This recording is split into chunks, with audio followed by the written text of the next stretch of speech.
मग तुम्ही हे तर आधी पण करत होते, आता का वेगळं करत आहे? मग संन्यासच घ्यायची गरज का होती? खरंच गरज होती का? हे काम आताही गुरुजी करतच आहेत, स्वामी करतच आहे. कारण उद्यापासून त्यांचं संबोधन आजपासून बदललेलं आहे. मी काल त्यांच्या भावाचा म्हटलं की आता जेव्हा श्राद्ध झालं की आता तुमचा हा भाऊ राहिला नाही, तुमचा स्पर्श सुद्धा करायचा नाही. कारण ते का अशा उत्तुंग याच्या जाऊन उभे राहिलेले आहे की आम्हाला त्यांच्याकडे पाहताना स्वामी हा शब्दच वापरावा लागणार आहे. स्वामी हा शब्द मालक या अर्थाने येतो, भगवंत या अर्थाने येतो. ज्या दृष्टीने भगवंताकडे आम्ही पाहतो, भगवंतापासून दूर राहत नाही पण जवळ जरी असलो तरी आम्ही म्हणतो ना की सोहळ्यातून भगवंताची पूजा करायची.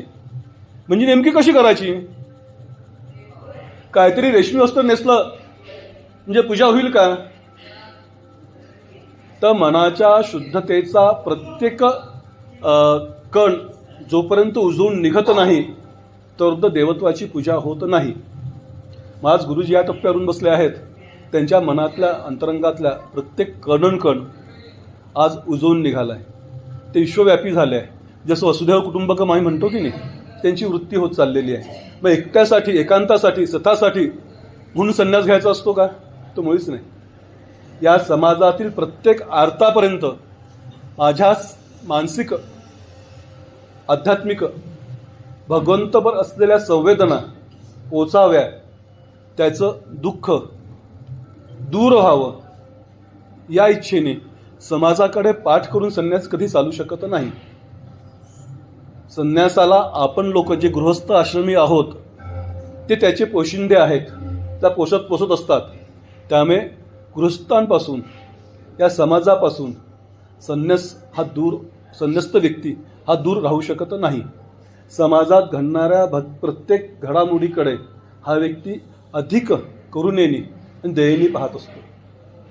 आजची सामाजिक स्थिती अशा विशिष्ट टप्प्यावरून बसलेली आहे की आमच्या संस्कृतीची कुठेतरी म्हणजे संस्कृतीला कुठेतरी म्हणजे वाईट अवस्था प्राप्त होईल का अशा चिंतनाच्या भूमिकेत येऊन ठेपलेली आहे.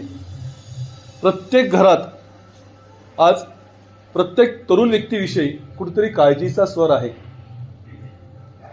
आमचं मानसिक आरोग्य आम्ही पैशामध्ये तोलतो.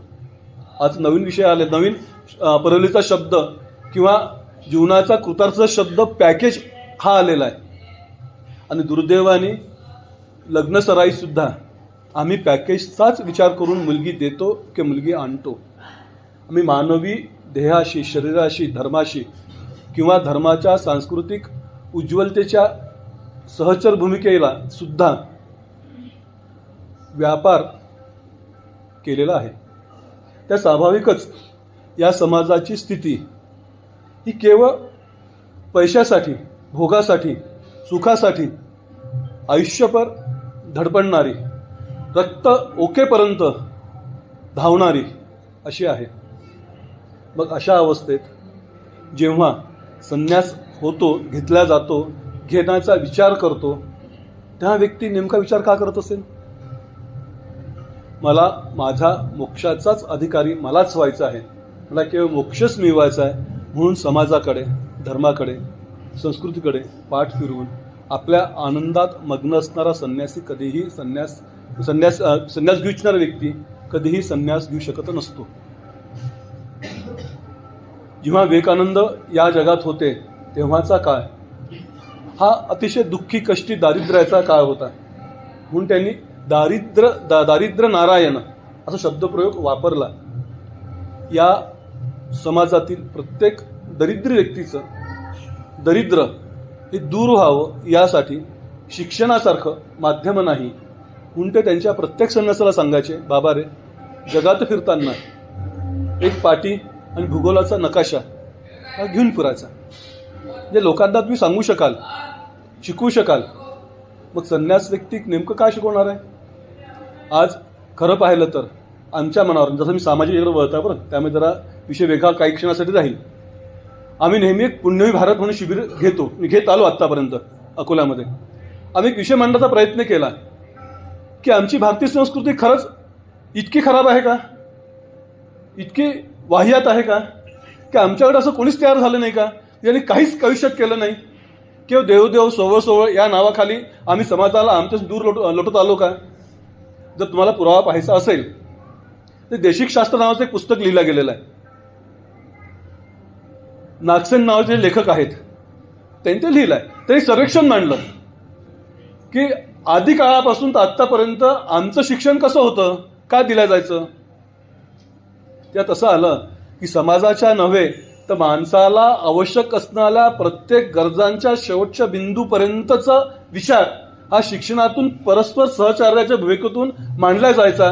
म्हणून 12 बोलतेदार पद्धती आमच्यात विकसित झाली.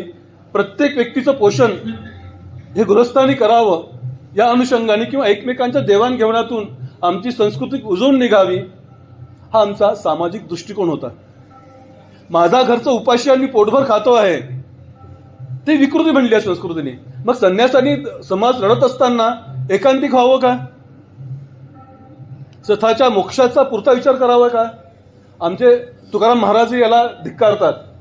जवळजवळ तुझे लक्षणं केवळ आत्मसुखाचा विचार तुझ्या मनी उमटत असते, की तुमचा आयुष्याचा हा विचाराचा टप्पा हा जवळ तुम्ही धिक्कार असतो तुमचा, तुम्ही केवळ स्वतःसाठी जगता आहेत.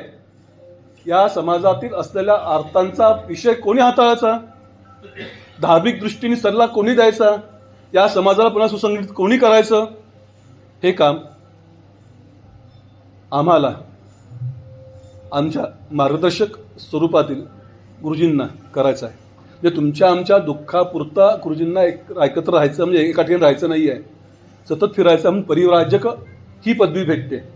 त्यांनी वारंवार फिरत राहिलं पाहिजे, समाजात वारंवार गेलं पाहिजे, वारंवार आपल्या आप्त म्हणजे आपण लोकांमध्ये मिसळलं पाहिजे, आपल्या लोकांनी दुःख ऐकले पाहिजे, आपलं मार्गदर्शन केलंच पाहिजे. हे काम सामाजिकदृष्ट्या संन्यासाचं आहे.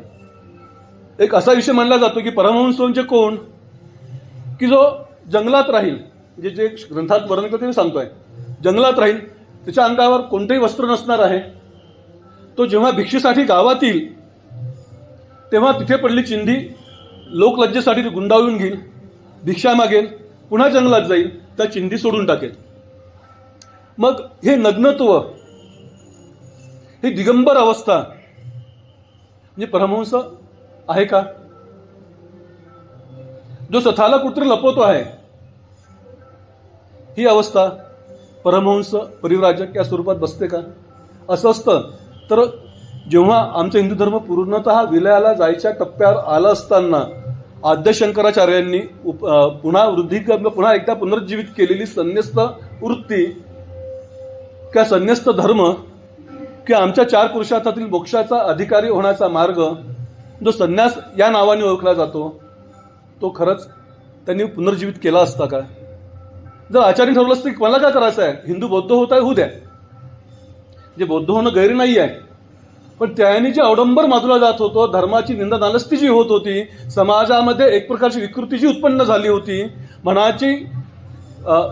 मनाच्या सुखाच्या आनंद शोधापेक्षा सुखाकडे वळणारी वृत्ती जी होत चालली होती, त्या वृत्तीला, भोगी वृत्तीला कुठेतरी मी अडवलं पाहिजे, त्याचं निराकरण शोधलं पाहिजे. समाजात असलेली उणीव कोणती आहे ती मी नेमकी उचलून समाजाला पुनर्संघटित करून मी एक असा समाज निर्माण करीन, जो समाज माझ्या धर्मातील असलेल्या प्रत्येक अति उच्च अति उत्कट अशा बिंदूंना प्रत्येकाला स्पर्श करून देईल. असा विचार केला नसता तर तुम्ही आम्ही इथे एकत्र आलो नसतो. ज्या सनातन संस्कृतीचे गोडवे आजकाल प्रत्येकजण गात आहे, प्रत्येकजण म्हणत आहे की आम्ही सनातनी आहो. मग सनातनीचा नेमका अर्थ काय आहे? स नित्य नूतन आहात, सनातन आहात. जो नित्य नूतन म्हणजे सदैव चिर यौवन प्राप्त असा जो धर्म आहे, अशी जी विचारांची धारा आहे, अशी जी एक बलवान वृत्ती आहे, त्या बलवान वृत्तीचे आम्ही सगळे पाईक आहोत. मग संन्यासी हा समाजाला एका रेषेत चालवाचं काम करतो, जी रेष त्याला त्याचं इप्सित सुखाचा किंवा आनंदाचा शेवटचा टप्पा मिळवून देईल, हे त्याचं उद्दिष्ट असते. मग अनेक शास्त्र जेव्हा या संन्यासाचा विचार करते तेव्हा काय सांगते, का बोलतात, ते एकच गोष्ट सांगतात सरसदैव, की माझ्यामध्ये असलेला आनंदाचा ठेवा हा सगळ्यांमध्ये वाटणं आणि वाटल्यानंतर सुद्धा मी काहीतरी केलं असं न म्हणता राहिलो फक्त उपकारापुरता किंवा मी उपकारापुरता राहिलेलो आहे, असा वृत्तीचा विचार जेव्हा उमटतो त्या सामाजिकरित्या संन्यस्त वृत्ती ही अधिक प्रगल्भ प्रखर होत असते. अनेक वेळा असा विचार उमटतो की मी एक व्यक्ती भेटला मला, खूप पैसा नाही धावणारा. तो म्हणता किंवा मी माझ्या 10 पिढ्यांपर्यंत पुरेल एवढं धन जमा करून ठेवणार आहे, जेणेकरून माझ्या येणाऱ्या पिढीला, येणाऱ्या वंशाला कुठेही उगीच हातपाय मारायचं काम नाही पडलं पाहिजे. आणि खरं पाहिलं तर कोणी पण ज्या विचार असा करतो ते हसू येते. एक गोष्ट सांगतो. एक इंद्रप्रस्थाच्या राजधानीमध्ये युधिष्ठिर जेव्हा बसला होता सिंहासनावर, न्यायनिवाडा करत होता, तर एक शेतकरी त्याच्याकडे आला त्याची अडचण घेऊन. युधिष्ठिर त्याला म्हणाला की बाबा रे, मी आता थकलो आहे, तू उद्या ये, उद्या तुझा मी न्यायनिवाडा करतो, आज काही होऊ शकत नाही, मला खरंच नाही वाटत आहे, मी तुझा काही करू, मी तुला आज इतकं थकलो आहे, माझ्या काहीच होणार नाही आहे. हे भीम ऐकतो. भीमाला फक्त बलदंड खादाड म्हणून आम्हीच पाहिलं, पण भीमसुद्धा अतिशय कुशाग्र बुद्धीचा आणि धर्माच्या मार्गावर चालणारा, धर्मतत्वाचं पालन करणारा एक महाउपासक होता. त्याने ते ऐकलं. तो शेतकरी घरी चालला गेला, युधिष्ठिर दरबार सोडून आपल्या महालात चालला गेला. ते भीमसेन बाहेर आले. एक न्यायघंटा नावाचं तिथे त्यावेळेस एक घंटा असायची, ती घंटा कोणीही वाजवावी, राजाने आपला दरबारात यावं, तिथला जे कोणी दरबारातले अधिकारी त्यांनी दरबारात यावं, त्या व्यक्तीचं दुःख ऐकावं, त्यावर निवाडा द्यावा, त्याचं दुःख दूर करायचा प्रयत्न करावा. भीमसेन जातो, ती घंटी जोरजोरात वाजवायला लागतो. आधीच भीम बलदंड, घंटीचा आवाज किती होणार आहे, अख्ख्या इंद्रप्रस्थाच्या वातावरणात ती घंटी दुमदुमायला लागते. सगळ्यांना आश्चर्य वाटते, इतकी जोरात घंटी कोण वाजवत आहे. सगळे बाहेर येतात, पाहायला लागतात. प्रत्यक्ष भीमसेन ती घंटी वाजवतोय. याला काय झालं वा, याला कोणता न्याय पाहिजे. युधिष्ठिर येतो. येताच ते पाहतात की भीमसेन घंटी वाजवतोय. तो म्हणतो, भीमा काय रे, तुला कोणतं दुःख आहे, कोणती अडचण आहे, तो असा कोणती समस्या आहे जी मी दूर करावी. तर समस्या नाही आहे. मला या आपल्या सगळ्या प्रयोजनांना सांगायचं आहे की युधिष्ठिर हे चिरंजीव आहेत, त्यांना मृत्यू येणारच नाही आहे. तू काय मूर्खासारखं बोलतोय तू. हो खरंच, ज्याला माहिती उद्या मी जगणार आहे, उद्या मी पुन्हा नव्याने काहीतरी करणार आहे, उद्या मी अमुक अमुक गोष्ट निश्चितच करेल, हे ज्याला वाटते तो चिरंजीवच झाला. याचा अर्थ रोज मृत्यूच्या भीतीने आम्ही गलिगात राहावं असं नाही. ज्या कोरोना आला त्या काय अवस्था होती आमची. उद्याचा दिवस पाहू की नाही, ही मानसिक विवंचना प्रत्येकाची होती. प्रत्येक आठवते मी जगलो पाहिजे म्हणून एका ठिकाणी सगळ्यांनी बंद केलं होतं, व्यवहार ठप्प झाले होते. आणि मृत्यूची भीती ही काय असते, मृत्यू नेमकं काय असतो, आम्ही सगळ्यांनी या पिढीने अनुभवलेलं आहे. सायरनचा आवाज आला की मनात धस्स होते. माझ्या शेजारचं तर नाही, माझ्या घराजवळच कोणी तर नाही आहे, किंवा कोण आहे बा, आजचा कोणाचा नंबर आहे. मी गमतीने, आम्ही जेव्हा बाहेर फिरत होतो या सगळ्या याच्यामध्ये, त्या गमतीने म्हणायचो की बाबा रे, आज कोणाचा नंबर आहे. आम्हाला एक चांगली गोष्ट अशी वाटते की त्यावेळेस भगवंतांनी आमची एवढी कृपा केली की समाजातल्या प्रत्येक आजारी व्यक्तीपर्यंत आम्ही पोहोचायचा प्रयत्न केला. आम्हाला भगवंतांनी धक्कासुद्धा लागू दिला नाही. कशाच्या बळावर, तर तेंबे स्वामींचं एक स्तोत्र आहे, अघोर कष्ट उद्धरण, म्हणजे घोरात कष्टात म्हणतात काही जण, आम्ही अघोर म्हणतो. अघोर म्हणजे मृत्यूची भीती दूर करणारं जे स्तोत्र आहे ते स्तोत्र अघोर कष्ट. घोर सुद्धा, मी घोर केव्हा म्हणतो, याला घोर लागलाय कर बाबा, पहा बरं एकदा, तिथं घोर लागलाय म्हणजे हा शेवटच्या टप्प्यावर आहे. ही भीती जेव्हा जाते, निर्भयता जेव्हा अंगी बांधते, तेव्हाच व्यक्ती खऱ्या अर्थाने आयुष्य जगू शकतो. आणि ते आयुष्य म्हणजे या संन्यासाच्या वाटेवरचा अंतिम टप्पा, म्हणजे परमहंस दीक्षा. उद्या आम्ही पुन्हा पाहणार आहोत. 4 दिवसापासून हा कार्यक्रम चालू आहे. एक एक टप्पा पार करत करत स्वतः गुरुजी एका विशिष्ट आपण लेव्हल म्हणतो आजच्या भाषेमध्ये, की एक लेव्हल दुसऱ्या लेव्हलला, अतिउच्च लेव्हलला चाललेला आहे, किंवा 5 लेव्हल असतात का एखाद्या कोर्सच्या कोणत्या तरी, की एखाद्या याच्या, एक एक लेव्हल पार करत, म्हणजे आमच्या भाषेत एक एक पायरी चढत उद्या अशा अतिउच्च पातळीवर जाणार आहे. अशा अतिउच्च धर्माचा हातात कंकण बांधणार आहे की जो मोठ्या गर्वाने सांगतो की आम्ही माकडाच्या वंशज नाही आहोत.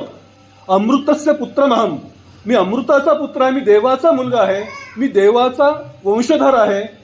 माझी वंशावळी ही ब्रह्मापर्यंत जाते. ब्रह्म हा माझा मूळ स्वरूप आहे.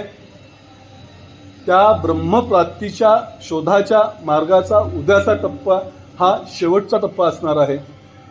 त्यालाच परमहंस दीक्षा म्हणतात, की जिथे माझ्यातलं मीपण संपलं आणि केवळ एकच भाव उरला. म्हणजे एकदा याचे संघाचे दुसरे सरसंघचालक गोविलकर गुरुजी यांना विचारलं की तुम्ही जगता कोणासाठी, मी तुम्ही सगळं करताय कोणासाठी करताय. ते शब्द वापरला की हे सगळं माझ्यासाठी करत नाही आहे. म्हणजे मैं नाही तू ही जी वृत्ती येते की मी माझ्यासाठी जगत नाही आहे, या समाजाच्या उत्कर्षासाठी मी जगत आहे, ही भावना उत्पन्न होऊन एका मार्गावर दृढतेने पाऊल ठेवणं हा उद्याचा अंतिम टप्पा असणार आहे. आणि एका टप्प्याचा विचार करू, ज्या आम्हाला संन्यासविधी म्हणजे नेमका काय हे कळू नये. पहिला टप्पा झाला प्रायश्चित्ताचा. आम्ही आत्तापर्यंत जे कर्म केले त्या कर्माचं जे काही अवगुण गुण आमच्यात उमटले असणार आहे, जी शिदोरी तयार झाली असं म्हणतो ना, कर्माचं गाठोडं तयार होणं, जे कर्माचं गाठोडं तयार झालं असणार आहे आणि त्या गाठोड्याचा म्हणजे त्याची दोर उघडणं, त्यांना विसर्जित करणं, हा पहिला टप्पा प्रायश्चित्ताचा झाला. म्हणजे आमच्या घरात जर खूप जुना एखादा म्हणजे वस्तू म्हणजे खायची वस्तू पडली असेल तर कालांतरी दुर्गंधी येते, त्यानं फेकावीच लागते. तसंच आमच्या मनामध्ये काही वासनांची, मोहाची, क्रोधाची असे जे काही क्षण उत्पन्न झाले त्यांनी आमच्या अंतरंगात एक गाठोडं तयार झालं. त्याचं कुठेतरी दुर्गंधी आमच्या शरीरात साचली होती, ती काल प्रायश्चित्तांनी त्यांनी दूर केली. मग काय केलं त्यांनी की काल त्यांनी म्हणजे पहिल्या दिवशी त्यांनी स्वतःचा क्षोर म्हणजे संपूर्ण आपलं जे काही हे आहे म्हणजे आपल्यात असलेल्या पापाचा जो ठेवा आहे तो दूर करत मी एका विशिष्ट मार्गावर चाललो आहे याचा संकेत आम्हाला दिला. त्या मार्गावर जायला माझ्या मनातल्या विकाराधिक भावनांचा नाश व्हावा, ते संपावे, गाठोडं जे जमा झालं ते विसर्जित व्हावं म्हणून 10व्या नदीत स्नान केलं. त्या दशविधा स्नान म्हणतात.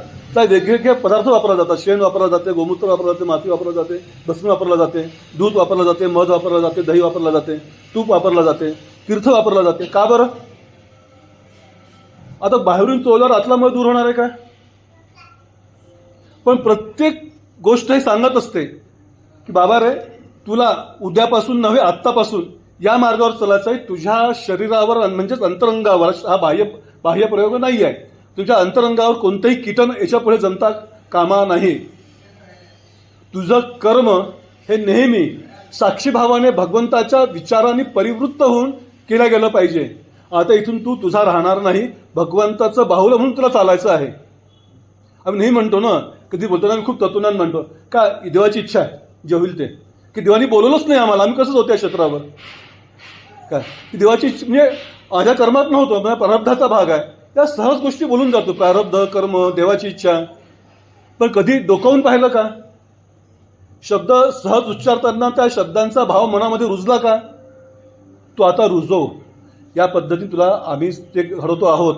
म्हणजे दूध लावतो आहे, दुधाचं हे काय आहे तर पोषकता, या तत्वाचं पोषकत्व तुझ्या शरीरात, तुझ्या मनामध्ये, अंतरंगामध्ये अधिक स्थिर हो म्हणून दुधाने स्नान करायचं. तीर्थाने स्नानासाठी करायचं की जी मलिनता आलेली आहे ती मलिनता पूर्ण नष्टून तू तीर्थस्वरूप हो. तीर्थासारखं तुझं मन अतिशय निर्मळ, अतिशय पवित्र असो म्हणून तीर्थाने स्नान घालायचं. भस्माने स्नान काय घालायचं की शेवट 80 किलोचं हा जो शरीर असते, जेव्हा असं माझं शरीर मी घेतलं हे 86 किलोचं आहे, पण जेव्हा त्याची राख होते फक्त 80 ग्राम उरते. या देहाचा अभिमान धरून आम्ही चालतो, त्या देहाची वजन, मूळ वजन किती आहे? फक्त 80 ग्राम. तू कोणी मोजा आपलं, जेव्हा राखीनं राख तोलून पाहा, 80 ग्रामाच्या वरती राख तयार होत नाही. मी सांगत नाही, आपलं शास्त्र सांगतायत. काय मग काय मिळवलं आम्ही? तर बाबा रे, हे भस्म लावून तू लक्षात ठेव की सगळं स्वरूप हे भस्मीभूत होणारं आहे. सगळं स्वरूप म्हणतो बरं, मी असं म्हणत नाही आहे, देह म्हणत नाही. देह तो होणारच आहे. देह मृत्यूचा मुखाशी कायमचा उभा आहे. आम्ही जेव्हा वाढदिवस साजरा करतो ना, एकदाही मनात आणत नाही की आमच्या आयुष्यातला टप्प्यातला 1 वर्ष निकामी गेला आहे. भगवंतांनी ज्यासाठी आम्हाला जगात पाठवलं आहे त्याचा कुठेही शोध आणि बोध न घेता आम्ही वाढदिवस आनंदाने साजरा करत आहोत, अतिशय उत्साहाने साजरा करत आहोत आणि उद्या काय माझ्या आयुष्यात आहे याचा विचार न करता करत आहोत. कोणतंही गोल आजच्या भाषेमध्ये बोलायचं तर साध्य न करता करतो आहोत. फुकटचं आयुष्य बर्बाद करत आहोत. हा वाढदिवस आहे, वाट दिवस नाही आहे. आमच्या आयुष्याची वाट लावणारा क्षण आम्ही साजरा करत असतो तो वाढदिवसाच्या याने. आणि आम्ही मोठ्या आनंदी सांगत असतो मी 50 वर्ष झालो बरं. काय साध्य केलं? जगलो आम्ही 100 वर्ष जगलो. काय साध्य केलं? मग भस्मस्नान हे सांगते की बाबा रे बस चिमूटभर तुझी किंमत आहे, हे लक्षात ठेव कायम. तुला भस्मीभूतच व्हायचं आहे. मार्ग धर, पुढच्या मार्गावर चाल. ज्या शेणाचा वासाने आमच्या मनामध्ये घृणा उत्पन्न होते त्या शेणाला अंगाला फासलं, स्नान केलं की बाबा रे कोणाच्याही घृणा करू नको, तिरस्कार करू नको. तुझ्या शरीरात जितके रोम आहेत त्या रोमात जी घृणा साचून आहे ती घृणा या शेणाच्या माध्यमाने दूर कर. मी गाणगापूरला असताना एक गोष्ट आहे, ते रामकुट नावाचे एक संत होते. आयुष्यभर रामाचा जप करत आल्यामुळे बसून असल्यामुळे आणि खूप काळ बसायचे ते, दोन्ही पाय गेले होते. नेहमीसारखं संगमावर बसलो. संगम असा तो म्हणजे असं म्हणतात की बा गाणगापूर वैराग्याचं क्षेत्र असल्याने तिथे मनात अनेक गोष्टींचा वास तिथे आम्हाला दिसतो. पोचला कचरा पडला होता, घाण पडली होती. म्हटलं काय लोकात घाण ठेवतात, किती घाणेरडेपणा. मला तोंडून निघून गेलं. मला रामकोटी म्हणालेत की तुमचा बॅग उचला तुम्ही चालायला लागा, तुम्ही गाणगापूरच्या लायक नाही आहेत, गाणगापुरात बसून अनुष्ठान करू शकत नाही. काय झालं? तुमच्या मनात घृणा उत्पन्न झाली, तिरस्कार उत्पन्न झाला. तुम्ही बोट दुसऱ्याकडे दाखवलं, हे लोक असे जगतात पहा, घाण करतात. मग तू का नाही दूर करत ती इथे येणाऱ्या व्यक्तीने आपल्या मनातली घाण काढावी तरच गाणगापुरात पाय ठेवावं, नाही ठेवू नये. उठ जातो चालू लाग याच्याबरोबर तू त्याच्यात पायी ठेवायचं नाही, यायचं पण नाही. तुझं अर्धवट राहिलेलं अनुष्ठान जे असेल तेही पाहून घेईल काय करायचं तर. म्हणजे आमच्या मनात जी घृणा, तिरस्कार, निर्घुणता जी बसलेली असते त्याला दूर करायचं काम शेणाच्या स्नानही झालं. असे वेगवेगळे स्नान आम्ही करतो आहे. दह्यानी तुपानी का स्नान करायचं? तर आमच्या मनातली स्निग्धता ही कायम वाढत राहो. प्रत्येकाला मी माझ्या ह्याच्यात सामावून घेतलं पाहिजे. म्हणजे दुधाचा शेवटचा बिंदू हे तूप असते. दूध तापवल्या जाते, शरीर तू तापव आता ह्याच्या पुढे. तापवल्यानंतर त्याची बसणारी साय आहे म्हणजे भगवंताचा अधिष्ठान जे तुला मिळालं आहे तुझ्या तपस्येने, त्या साईला सुद्धा तू मंथन कर.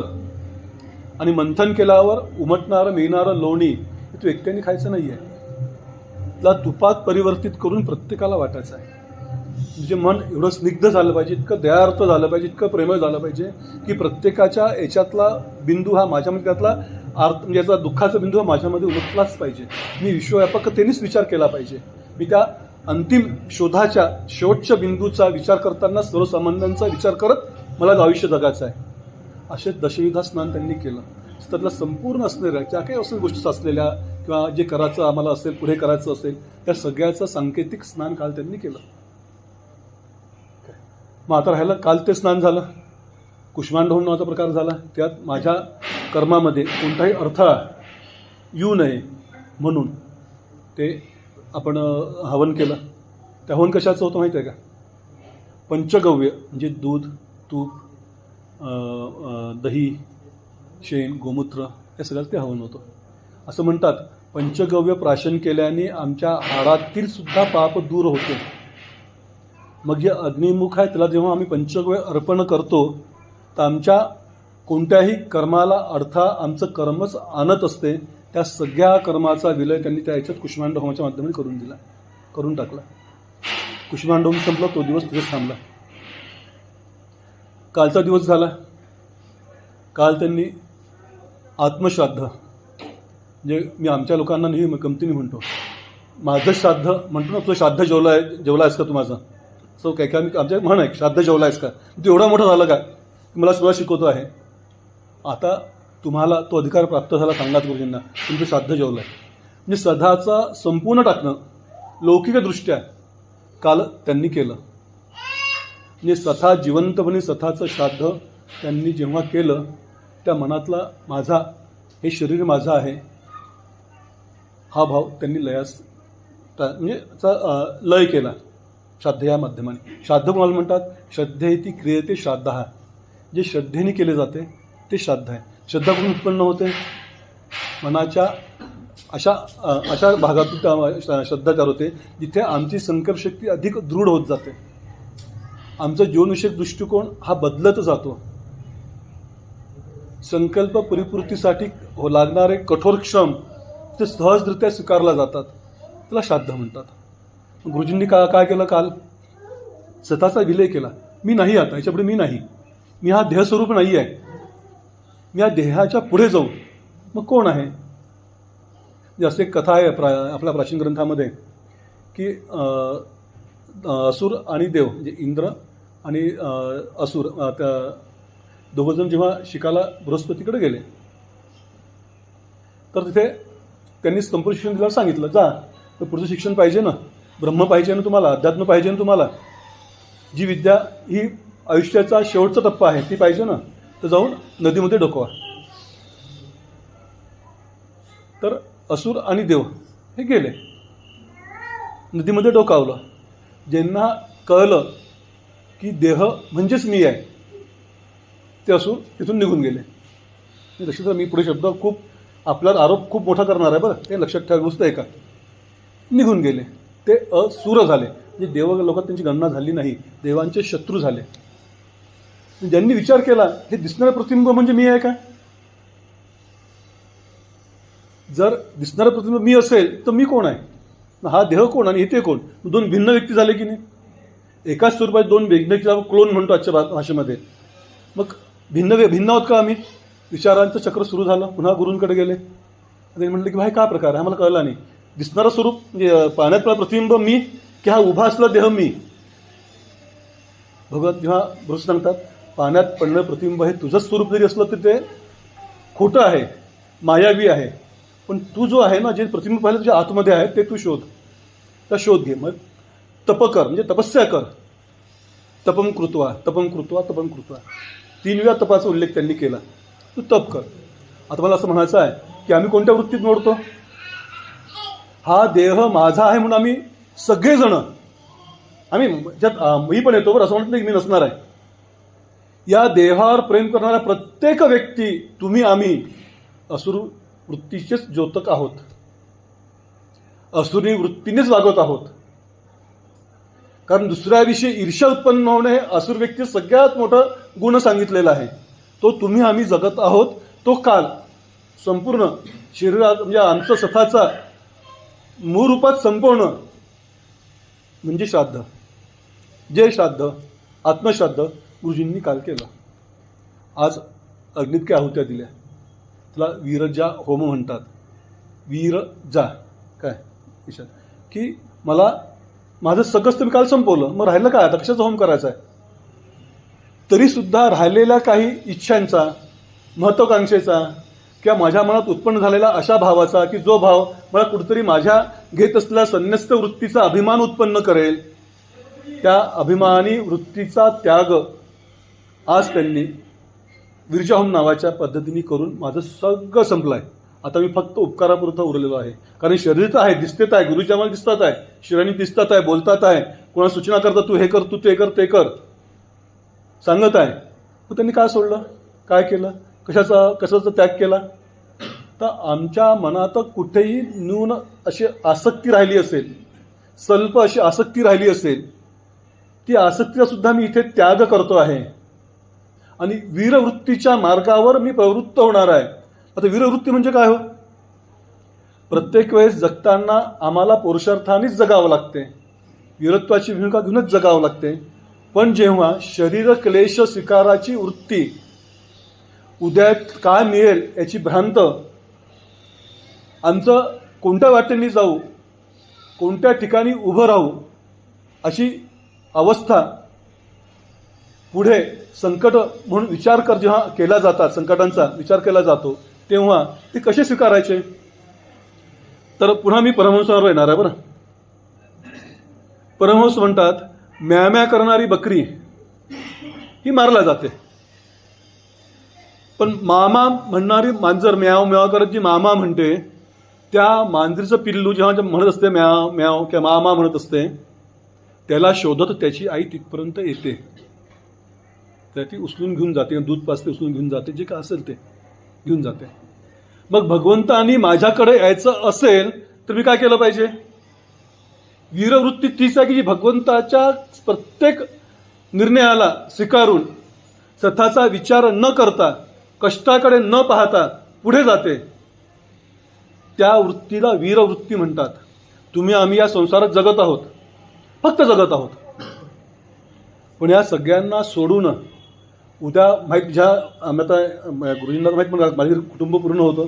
माझ्या आईने मला प्रश्न केला, उद्या तू संन्यासीनंतर तुला काय मिळणार आहे, जेवायला भेटणार आहे? कारण 12 वाजले की पोट आवाज करायला लागते. मग तू क्या करणार काय आहे? हे दरिद्र आयुष्य काय तू स्वीकारतोय? म्हणजे गेले कितीतरी वर्ष माझा संघर्ष चालू होता या संदर्भात की आई मला जाऊ दे, नको घरात राहायचं नाही आहे.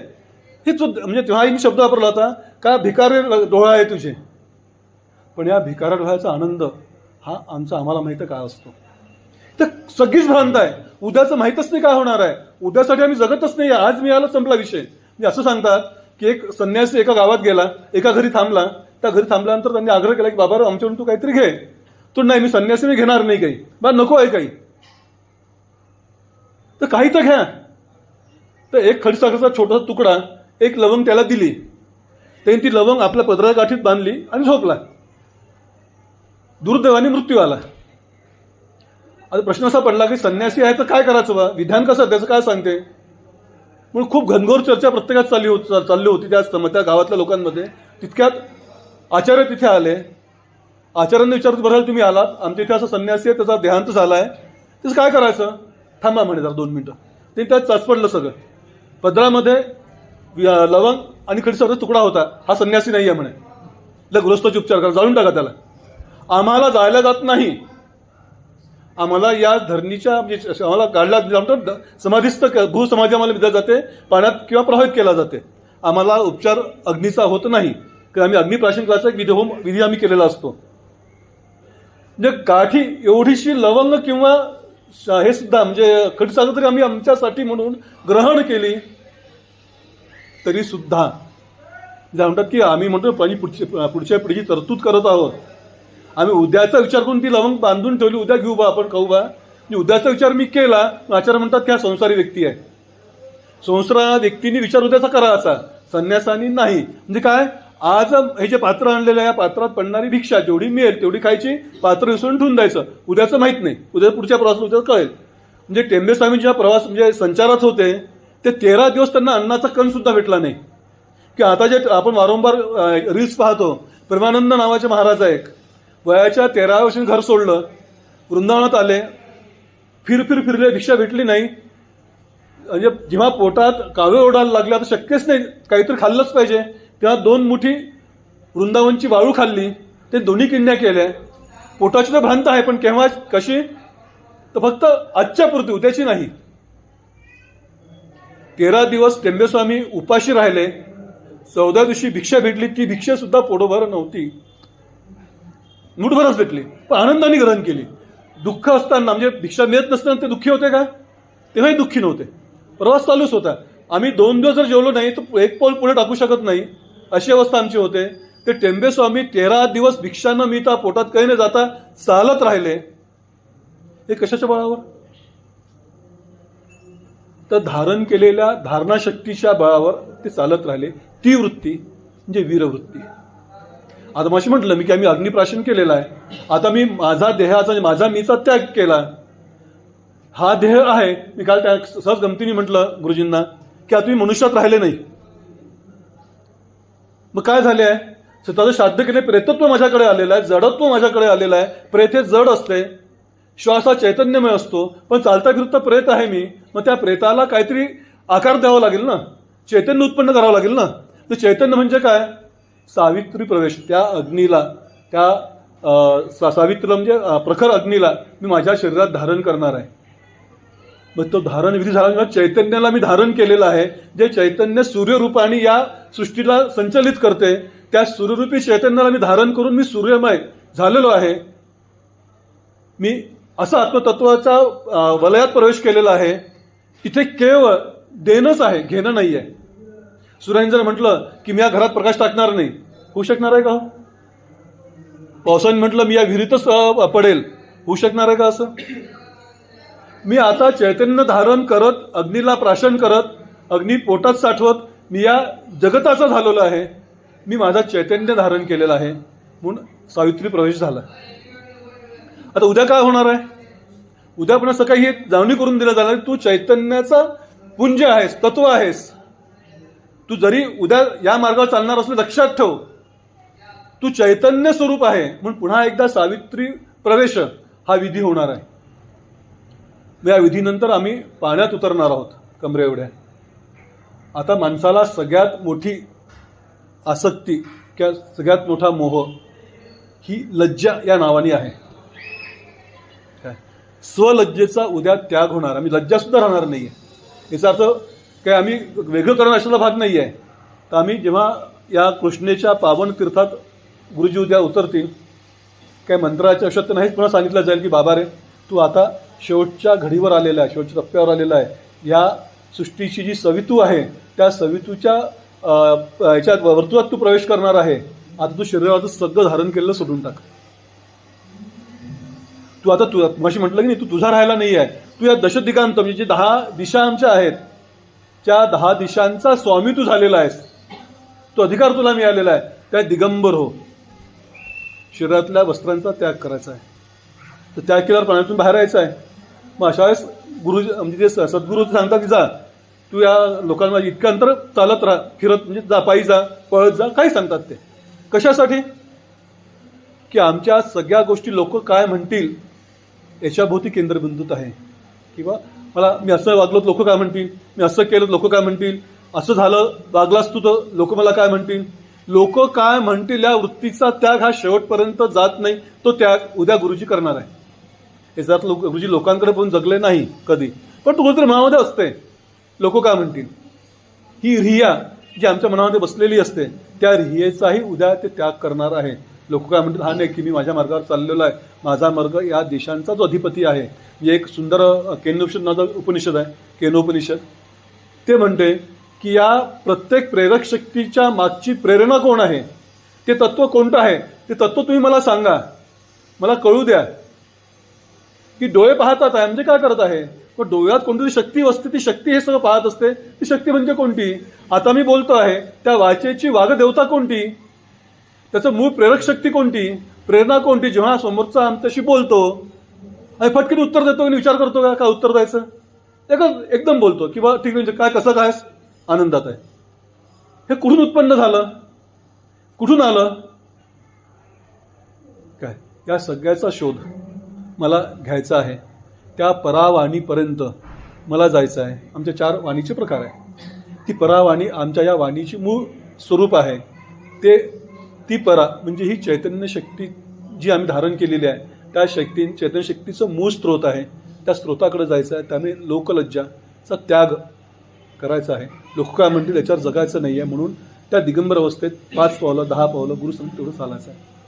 म्हणजे गमतीने आमचे सद्गुरू म्हणतात किंवा संन्यास घेणार ना मग नग्न होऊन धावत राहा, मी तुला बोलवेपर्यंत लोकात जा, गल्ली गल्लीत फिर. काय ते 10 पावलं चालणार आहे की आता लोक म्हणून सुद्धा विचार मी करणार नाही आहे. माझ्या अंतस्थ असलेल्या भगवंताच्या प्रेरणेने पुढचं आयुष्य मी घालवणार आहे. त्या आयुष्यासाठी येणारे कोणतेही अडथळे मी स्वीकारायला तयार आहे. त्या माझ्या ध्येयाप्रत जाताना माझ्या मनात उमटणाऱ्या आंदोलनांचा सुद्धा मी त्याग करेन. त्यासाठीच मी घर दार समाज आप्त स्नेही सगळे सोडले आहे आणि आता अंगावरचे कपडे सुद्धा सोडलेले आहेत आणि आता माझा प्रवास सुरू झाला आहे खऱ्या अर्थाने. मग त्या याच्यात गुरु म्हणतात बाबा इकडे ये, तर लोकात वावरायचं आहे. आता आम्ही जैनांमध्ये प्रकार पाहतो, आमच्यात नागा प्रकार आहे, याच्यात दिगंबर प्रकार आहे. जे अंगावर वस्तू ठेवत नाही, नागाही ठेवत नाही, पण आपल्या समाजात वावरायचं आहे, एकांतात राहायचं नाही आहे, एकट्यात राहून म्हणजे दारं बंद करून उजेडाचा शोध घ्यायचा नाही आहे. सगळे कवाडं उघडायचे आहे आणि उजेडाचा मध्य केंद्रबिंदू मी व्हायचा आहे. या भावनेने हा जो प्रवास आहे हा प्रवास उद्याचा शेवटच्या टप्प्याला असणार आहे. मग गुरु कमरेला एक दोरा म्हणजे एक कटिवस्त्र बांधणार, कोपीन देणार की लोकलज्जेसाठी फक्त तेवढं तरी धारण कर किमान. नसेल इच्छा तर नको करू, काही हरकत नाही, पण धारण कर, लोकात जायचं आहे. लोक काय म्हणतील म्हणून नाही. लोकांनी तुमच्याकडे पहिला त्यांच्या मनात लज्जा उत्पन्न होऊ नये, म्हणजे तुमच्या जो येणार नाही असं असं असं होऊ नये. कारण समाजात तुम्हाला मिसळायचंच आहे, समाजाचा एक भाग म्हणूनच तुम्हाला काम करायचं आहे. समाजापासून दूर होऊन तुम्ही काम करू शकणार नाही, म्हणून तुम्ही कोपीन धारण करा. तो कोपीन सुद्धा कदाचित समस्या वाटू शकते, म्हणून एक अंगावर वस्त्र, आम्हाला फक्त 3 वस्त्र वापरायचा अधिकार आहे. एक खालचं वस्त्र, ते सुद्धा गुडघ्यापर्यंत पाहिजे खरं तर, पण काही जण पायगो जे हा जो घोटा आहे, घोटाच्या वरतीपर्यंत वस्त्र पाहिजे असते. वस्त्र लपेटतील, अंगावर उपवस्त्र देतील, किंवा हे वस्त्र म्हणजे तू लोकलज्जेसाठी खालचं वस्त्र नेसलं, स्वतःच्या शरीराचा जर संरक्षण केलं नाही तर उपयोग काहीच नाही आहे. देह आहे तसं काही गोष्टी घडणार आहेत. त्या देहाला व्यवस्थित पुढे घेऊन जाण्यासाठी, त्यावर होणाऱ्या ऊन वारा पावसाचे आघात सहन करायसाठी ते वरचं वस्त्र वापर. 3 वस्त्राचे अधिकार आहे फक्त. बाकी तुझा जो काही दंड कमंडलू हा भाग नंतर आहे. कमंडलू देतील. कमंडलू कोणता? कमंडलू तो वंशाचा, जिथे ज्ञानाचं बीज उगवे. म्हणजे कमंडलू हा वंशाचा म्हणजे कोणता? परंपरा, सनातन परंपरा जी आमची चालत आली आहे, त्या सनातन परंपरेचा वंश म्हणजे बिंदू, जे वंश म्हणजे त्याचं प्रगटीकरण ज्याच्यातून होणार आहे, ज्यातून आमचा खरं आम्ही कोण आहोत याचा शोध घ्यायचा आहे, तो म्हणजे कमंडलू हातात देणार आहे. दुसरं, हातात एक आम्हाला लोक म्हणतात तू काठी का धारण केली, ही याला हे का लावलेलं आहे. लोकांची जी भावना त्यांना कळत नाही, ते बोलणार आहे असे काय. याला धर्मदंड म्हणतात. हा धर्मदंड वेगवेगळ्या स्वरूपातला असतो. त्याला 2 मुख्य मुद्रा असतात. एक मुद्रा ज्याचा ध्यास घेत आम्ही बाहेर पडलो आहे, तो ध्यास म्हणजे ब्रह्म, त्या ब्रह्मसूत्राचं बांधणी त्या दंडावर केलेली असते. दुसरी मुद्रा जी वरती दिसते आहे कुऱ्हाडीसारखी, ती झाकली आहे पांढऱ्या याच्यात, ती ब्रह्मसूत्र ते. त्या ब्रह्माच्या विचाराने प्रेरित आम्ही मार्गक्रमण केलेलं आहे. पथी साधन हेतुष्य ब्रह्ममुद्रा नमस्तुते, की आमच्या रस्त्यात ज्याचं साधन आम्हाला करायचं आहे, ती ब्रह्ममुद्रेला मी नमस्कार करतो, त्या ब्रह्माला मी नमस्कार करतोय. ते ब्रह्मतत्व या याच्यावर अधिष्ठित झालेलं आहे.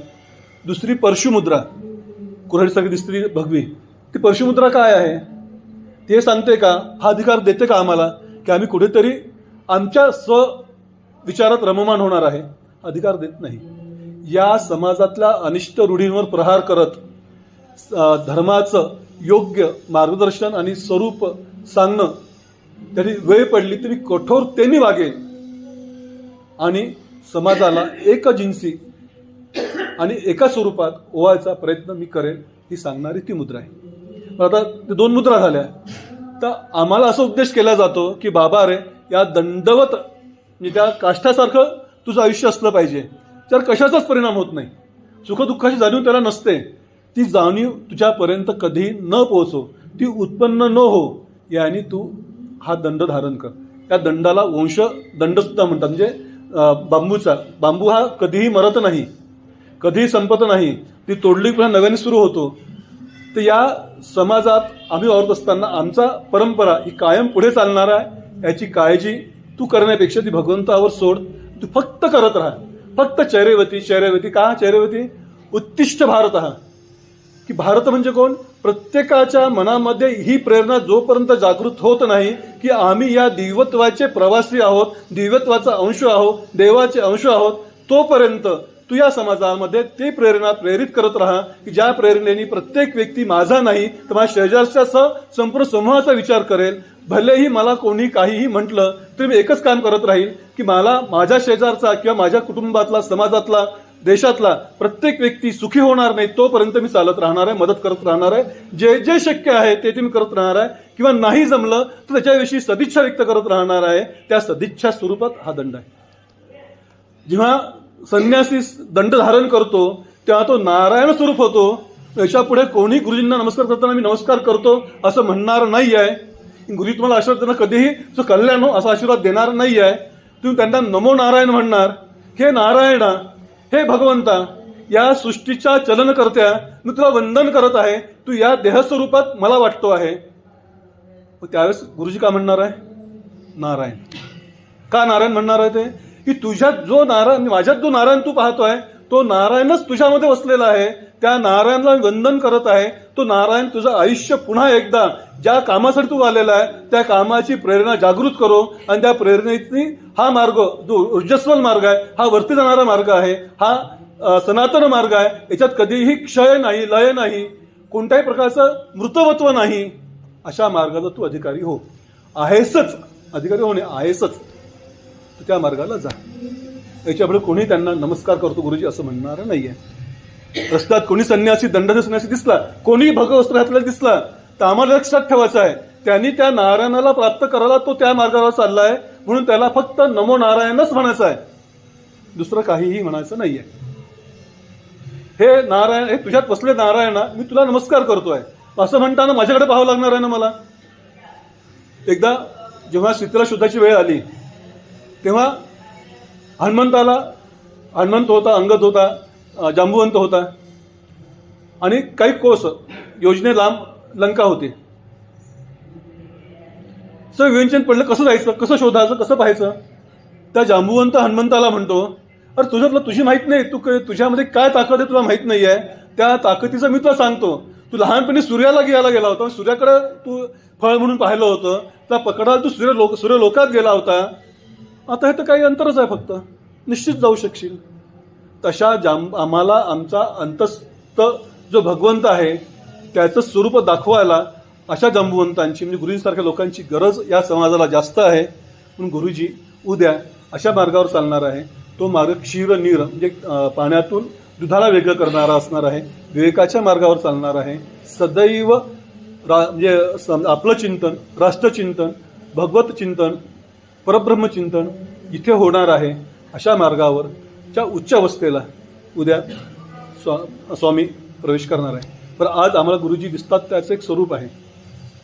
उद्या त्या दिव्यत्वाची अनुभूती आपल्या सगळ्यांना डोळ्यांनी नव्हे तर मनाने घ्यायची. उद्या लक्षात ठेवा, उद्याचा क्षण असा आहे की जर तुम्ही तुमचं मन बंद ठेवलं तर एका खूप मोठ्या अलौकिक अशा सोहळ्याला पारखे होणार आहे. उद्या डोळ्यांनी सोहळा पाहायचा नाही. आतापर्यंत डोळ्यांनी सोहळा पाहिला, हवन केलं, प्रायश्चित्त घेतलं, नदीत 10 वेळा स्नान केलं, अजून काही केलं, आत्मश्राद्ध केलं, फक्त डोळ्यांनी पाहिलं. लक्षात ठेवा, उद्या आम्हाला हृदयातून पाहायचं आहे, मनापासून पाहायचं आहे, मनाच्या अंतरंग प्रेरणेतून पाहायचं आहे. उद्या जो दिव्य अलौकिक असा सोहळा आहे, त्याच गुरूंचं स्वरूप जे पालटणार आहे, ते दिव्यत्व जे धारण करणार आहे, त्या दिव्यत्वाला आम्हाला पाहायचं आहे. उद्याचा दिव्य सोहळा कोणीही कृपया, खूप थंडी आहे, माझं जमू शकत नाही, मला खोकला आहे, त्राप आहे, काही आहे, किंवा काय जायचं बा माझ्याने पाहुणं होणार नाही म्हणून टाळू नका. भगवंताचं अधिष्ठान जेव्हा व्यक्तीच्या किंवा सृष्टीच्या प्रत्येक कणात होते तेव्हा ते दिव्यत्व प्रगटते. दिव्यत्व म्हणजे काय असते, उद्या मला अनुभव घ्यायचा आहे. आज जो चेहरा दिसतोय आम्हाला स्वामींचा, कारण मी स्वामी पण स्वामी म्हणणार आहे त्यांना, गुरुजी म्हणणार नाही काय, स्वामींचा चेहरा आम्हाला दिसतो आहे, तो चेहरा त्या स्वरूपात राहणार नाही जो उद्या प्रत्यक्ष जेव्हा आम्ही भगवंताच्या स्वरूपाला पाहतो त्या भगवत स्वरूपात त्या चेहऱ्यावर एक दिव्यत्व प्रगटणार आहे. अलौकिक सोहळा असतो, अलौकिक दृश्य असते. ते पाहिल्यानंतर 2 मिनिटं डोळे बंद करा, अंतरंगातल्या आमच्या बंद असलेल्या कवाडांना जर असं धक्का द्या, तो प्रकाश आतपर्यंत जाऊ द्या, खोलवर रुजू द्या. हा संस्कार आहे, संस्कार रुजला पाहिजे. हा संस्कार आमच्या अंतरंगात रुजू द्या आणि आमच्या आयुष्याकडे पाहताना सुद्धा आम्ही या अनासक्तीने पाहू की हे माझं आयुष्य माझं नाही आहे, हे आयुष्य ती भगवंताची देण आहे. त्या टप्प्यावर उद्या तुम्हा आम्हाला यायचं आहे. आणि एक खूप मोठ्या भाग्याची गोष्ट अशी आहे की ज्या पीठाकडून गुरुजी संन्यास घेणार आहेत त्या पीठाचे जे अधिकारी आहेत, जी शंकराचार्य जे आहेत, त्यांनी 32 वर्ष अग्निहोत्र म्हणजे तेजाची पूजा केलेली आहे. त्या उद्या जे तेज संक्रमित होणार आहे त्या तेजाचा जो प्रकाश गुरुजी म्हणजे स्वामींच्या शरीरावर, अंतरंगातल्या अंतरंगी आणि हृदयावर जो उमटणार आहे तो अतिशय विलक्षण असणार आहे. दुसरी विलक्षण गोष्ट अशी जी आहे की जेव्हा धर्म हा अस्वस्थ अशा टप्प्यावर होता की काय करावं कळत नव्हतं, मुघलांनी जितकं नुकसान केलं तितकं नुकसान आमचं कोणीही केलं नाही. त्यानंतर इंग्रजांनी खूप जास्त नुकसान केलं, नंतर भाग नंतरचा आहे. मुघलांनी धर्मांतरण केलं त्यास आमच्याकडे फक्त म्हणजे असा दरवाजा आहे आमचा, तो एकदा बंद झाला की कुठेच जायचा रस्ता नाही आहे. जो बाहेर गेला त्याच्या आतला दरवाजा उघडू शकत नाही, अशी अवस्था होती. काय करायचं कळत नव्हतं. हजारोनी नव्हे लाखोनी लोक धर्मांतरित होत होते. अशा काळामध्ये धर्मांतरात म्हणजे बाहेर मुस्लिम धर्मात गेलेल्या व्यक्तीला पुन्हा हिंदू धर्मात आणायचं पहिलं कार्य या संकेश्वर शंकराचार्य मठाने केलं आहे. म्हणजे पहिले याच्या शिवाजींच्या काळामध्ये 16व्या शतकामध्ये ज्या शिवाजी महाराज अवतरित झाले, हिंदू स्वराज्याचं संकल्पना दृढीभूत होत गेली, त्यास त्यांचे सरसेनापती होते नेताजी पालकर. काहीतरी छोटासा वाद झाला आणि ते त्यांना सोडून बाहेर पडले. मोगलांना मिळाले तो म्हणजे मोहसिन खान जो त्याचा सेनापती होता त्याच्या याच्यात दाखल झाले डेऱ्यामध्ये. त्यांनी जबरदस्ती त्यांना मुस्लिम केलं. हा इतिहास आहे. आता मुस्लिम झाल्यानंतर पुन्हा हिंदू धर्मात यायचं कसं यायचं काही माहीत नाही. शुद्धीकरण कसं करायचं याची कुठेच प्रक्रिया लिहिली नाही आहे. कारण अपेक्षित नव्हतं आम्हाला ते की कोणीतरी असून असं करेल, ते आम्हाला अपेक्षित नव्हतं. आम्ही नेहमी चांगल्याचा विचार केला. जे माझ्याजवळ आहे त्याला अधिक वृद्धिंगत करायचा विचार केला. कोणालाही कष्ट नव्हता. आम्ही ते काम करत राहिलो, ती वाट चालत राहिलो. पण नेताजी पालकरांना जर आम्ही पुन्हा हिंदू केलं नाही तर मुस्लिमांच्या याच्यातून अधिक आम्हाला नुकसान होईल. त्यात पुन्हा त्यांना जो खेद झाला, स्वतःशी जो तिरस्कार उत्पन्न झाला नेताजी पालकरांना, तर त्यांनी सुद्धा बरं वाईट केलं. तर एक चांगला सेनापती आम्ही गमवू म्हणून शिवाजी महाराज आणि समर्थ रामदास स्वामींनी या पीठाकडे येऊन दरखास्त लावली की काहीतरी तुम्ही करा की जेणेकरून आपले लोक हिंदू धर्मात येऊ शकतील. तर पहिलं शुद्धीकरण विधी, हा शुद्धीकरण विधी या मठामध्ये तयार केला गेला आणि संकेश्वरला जिथे महादेवाचं मंदिर आहे सांकेश्वराचं, त्या मंदिराच्या दुसऱ्या मंडपात मुक्ती मंडपामध्ये नेताजी पालकरांवर हिंदू धर्माचे पुन्हा संस्कार केले धर्मात आणल्या गेलं. एवढंच नव्हे, त्यावेळेस स्वतः शिवाजी महाराज समर्थ रामदास स्वामी उपस्थित होते. त्यांच्या दिव्य उपस्थितीत तो सोहळा झाला. नेताजी पालकर हिंदू म्हणून पुन्हा एकदा जीवन जगू लागले. पण तेवढ्याने होणार नाही हे शिवाजी महाराजांना कळलं. म्हणून आपली राजकुंवर नावाची मुलगी त्यांना दिली, आपला जावई करून घेतला. जे झालं तिथे अशा दिव्य मठाचा एक अनुगामी म्हणून स्वामींचा प्रवास उद्यापासून सुरू होणार आहे. स्वामी उद्यापासून त्या प्रकाशाच्या अनुगामित्वाचे प्रेरक राहणार आहे, जो तुम्हा आम्हाला प्रेरणा देत राहणार आहे. त्या प्रेरणेच्या बळावर उद्याचं आयुष्य जगण्यापेक्षा आजचं आयुष्याचं सार्थक करायचं काम आम्हाला करायचं आहे. या संपूर्ण सोहळ्याचे आपण साक्षीदार आहात. हा सोहळा, हा संस्कार किंवा हा पुरुषार्थाचा मार्ग एरा गबाळ अंगी करू शकत नाही. बल नसेल तर आपल्या अधिक बलवान असलेल्या व्यक्तीशी कधी झुंज घेऊ नये, म्हणजे टक्कर घेऊ नये. पण आज तसं नाही आहे. एकच सगळ्यांनी परिपूर्ण झालेला एक दिव्य देह आता आमच्या बरोबर वावरणार आहे. त्यामुळे उद्यापासून नव्हे तर आत्तापासून आपल्या जिभेला वळण लावा. आता हे व्यक्तिमत्व आम्ही उच्चारतो, संबोधतो, त्या नावाने संबोधाचं नाही आहे. कारण हे जगताचा एक अधिपती म्हणून उद्यापासून यांचं कार्य सुरू होणार आहे. त्या उद्यापासून यांना स्वामी म्हणून आम्ही त्यांना हाक मारणार आहे. जो स्वामी आमच्या अंतस्थ प्रेरणा जागृत करत राहो. आणि या सदिच्छेसह मी इथे थांबतो की उद्यापासून नव्हे आत्तापासून स्वामींकडे पाहत कुठेतरी आमच्या आयुष्यात असा क्षण येऊ, त्या क्षणामध्ये आम्ही भगवंताच्या वाटेवर न तर भगवंताच्या चरणापर्यंत पोहोचू शकू, अशी वाट